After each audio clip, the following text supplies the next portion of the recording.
5 taon na ang nakaraan nang ma-diagnose si Melanie na sakit sa pag-iisip. Maliban dyan, siya rin po ay hirap sa paglalakad. Hiling ng kanyang anak at asawa, matulungan si Melanie sa kanyang medikal na pangangailangan. Narito po ang ating naging responde sa kanya.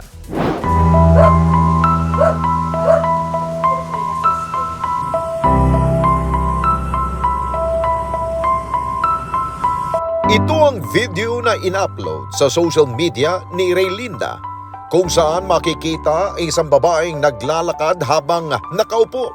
At bagamat hindi personal nakakilala, si Raylinda humingi ng tulong sa mga netizen para marespondihan ang babae. Agad kaming nakipag-ugnayan sa uploader ng video para makilala at matukoy ang kinaroroonan na naturang babae. At batay sa mga impormasyon na nakalap ng programa, dito sa Bagong Silang, Caloocan City namin matatagpuan ang aming target na respondihan.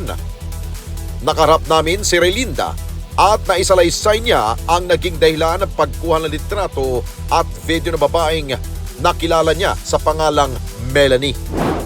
Ang encounter ko sa kanya, mostly kasi sa morning naglalakad lang ako papunta sa office namin kasi dito lang naman ang daan ko.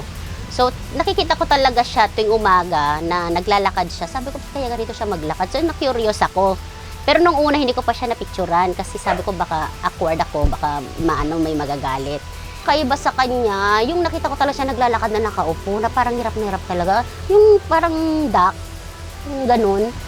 Siyempre, ang layo ng nilalakad niya eh. Tapos ganun din siya pabalik. So, parang sabi ko, ano ba itong alay to? Nagbibiro ba ito? Sa isip ko nga, nagbibiro ba ito? Baka naman sinasadya niyang hindi makatayo, sabi ko. Dito nakikita ko siya, ganun talaga yung upo niya, naawa ko. Dito na rin namin personal na nakilala ang pamilya ni Melanie, ang kanyang asawang si Noy at ang hipag niyang si Angela, ang sumalubong sa aming team. Sa kwartong ito, madalas na manatili si Melanie. Nakahiga at babangon lamang kapag may kailangan. Nakakalakad naman yan eh. Ano yan, napansin ko lang yan, yung ano, hindi siya nakakatulog. Mas ganyan na siya, hindi nakakaano. Sa lamesa lagi, ay pumasok dito. Dahil sa napansing pagbabago sa kanyang asawa, may nabuti na nila itong patingnan. Ang kapatid ni Noy na si Angela ang umaalalay kay Melanie. Po yan yung ano po, hindi pa po siya ganyan dati. Tapos yung parang na-stress po siya. Nang natatak niya sa isip niya. Kasi namatay yung nanay niya, tatay niya, saka yung bayaw niya. 4 years na po siya ngayon. Ayon pa kay Angela, umabot sa sukdulan ang depresyon ni Melanie. Maliban sa paglalakad nito na nakaupo, ay umaalis din ito sa bahay na walang saplot. Dito na nila tuluyang naisipan na ipasok siya sa isang institusyon. Ano po siya, yung ano, palakad-lakad na lang po siya. Tapos yung nagkaroon na siya ng naguhubad na po siya ngayon. Yung naguhubad na po siya, nasa upuan po siyang malaki, ay sa upuan na malaki ayaw nang bumaba, nakaganyan na lang po siya. Yung nakaganyan na lang po siya, hanggang sa tumagal yung mga buto niya, naglock po na yung tumigas. Hanggang ngayon po siya sa Mandaluyong, pero gumaling din po siya. Nung gumaling siya, na-stress na naman siya. Yung atin niya, binibigyan naman siya ng mga gamot-gamot galing sa Mandaluyong. Kada isang buwan, meron po siyang gamot na pinapainom para po sa sa pampatulog kasi siya laging puyat po siya. Gumaling si Melanie at muling nakabalik sa kanyang pamilya. Ngunit muli itong nakaranas ng depresyon, dahilan para hindi ito muling makausap ng maayos. Okay naman po. Basta hindi lang po siya lumalabas ng bahay. Dito lang siya. Pag-CR, gano'n. Tapos balik agad sa loob. Minsan pumupunta pa ng palengke, siya namamalengke. Pag binigyan siya ng pera ng asawa niya, diretso siya sa palengke, bibili ng ulam, Nung nakakausap po kami, tapos nasa labas po siya, kinakausap may mga tao kasi okay na po siya eh. Ngayon, nung hindi na naman. Bumalik na naman. Sa ngayon, nagtutulong-tulong ang buong pamilya para patuloy na matustusan ang pangangailangan ni Melanie sa kanyang gamutan. Dinadala namin dito sa amin yan eh. Sa Barogo. Kahit dyan yung namin dinadala yan. Kaya ngayon, hindi na.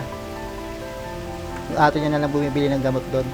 Pero yung gamot niya, yung maintenance talaga niya, yung mga isang taon. Iba na naman yung niya. Minsan yung anak niya, ano rin po siya, yung nag-ano sa patubig, yung sa tangke dyan. Parang Tinutulungan. Oo. Kasi yung kinikita lang po ng kapatid ko, minsan 250, tapos boundary, minsan 300, ganun, pag malakasan. Yung boundary po niya 120. Para kay Noy, gagawin niya ang lahat, gumaling lamang si Melanie. Mahal ko siya. Gumaling siya, makatayo. Para matulungan ang pamilya ni Melanie, nakipag-ugnayan ang responde sa opisina ni Caloocan City Mayor Malapitan. Agad namang tumugon ng kanilang City Health Unit at mabilis na pinapuntahan si Melanie para muling masuri. Simula nung natanggap namin yung report galing sa office, nung kinakapunan, pumunta kami dun sa bahay ni Miss Melanie Limpin. Okay, so ang pumunta doon yung aking nurse at saka ang aming barangay health worker at in-interview nila yung mga relatives na nandun sa bahay nung time na yon. Na pag-alaman namin na it has been some time na yung problema niya sa hindi paglakad. Whatever the reason is, actually hindi naman nila talaga napasuri maigi para malaman kung ano yung cause ng hindi siya makalakad. And during the interview, napag-alaman din namin na siya pala ay mayroong psychiatric problem. Unfortunately, hindi masabi nung relative nung time na yun ano exactly yung problem. Ang nalaman lang namin, tumatanggap pala siya ng monthly injection of a drug as well as meron din siyang iniinom na isang gamot, yung risperidone. Wala naman talaga kaming psychiatrist sa departamento. What we usually do is nakikipag-coordinate kami sa isang ospital kung saan available ang isang psychiatrist para ma-assess natin maigi kung ano talaga yung problem niya. Okay. In this case naman kasi, maswerte kami kasi malapit lang kami sa Center for Mental Health Annex, doon lang dito sa Camiguin, sa Caloocan City din. So, nag-usap kami sa office at ang napag-desisyon na namin is makikipag-coordinate kami para magkaroon ng sasakyan, madala namin siya sa outpatient department at doon siya mag-follow up. So, malalaman natin kung yung mga meds na iniinom pa rin niya ngayon ay sapat pa rin sa kanya or baka kailanganin pa rin niya ng mga karagdagang mga gamot pa. If the meds are available sa aming department, matutulungan namin siya. If not, very open naman din po kasi ang aming mayor para magbigay ng financial assistance sa mga kasong ganito. Nag-alok din tayo ng wheelchair na maaaring gamitin ni Melanie kung nais niyang lumabas. Ngunit direkta na nila itong tinanggihan. Para naman makabawas sa isipin ng pamilya, sa muli naming pagbalik, nagbigay tayo ng grocery, gatas at bigas kay Melanie. Nagabot din tayo ng pandagdag na gamot sa kanya. Ano po, yung para po sa pangangailangan nila sa pagkain at saka po sa gamot. Maraming pong salamat sa Net25 sa binigay na pagkain at saka po gamot para sa sipag po. Ang kaso ni Melanie ilan lamang sa dumaraming kaso ng depresyon sa Pilipinas na maaring magamot at malunasan. Hindi man natin lubos na maunawaan ang kanyang pinagdadaanan. Malinaw sa atin ang kagustuhan ng kanyang pamilya na manumbalik sa normal ang lahat. Tulad nila, hangad din ng programa ang kanyang tuloy-tuloy na paggaling. Mga kababayan, salamat po sa inyo pong pagsubaybay sa Responde Mata ng Mamamayan. Para mapanood pa ang iba pa naming pagresponde sa ating mga kababayan, i-click lamang ang subscribe button at i-follow lamang ang Net25 social media pages at Net25 TV.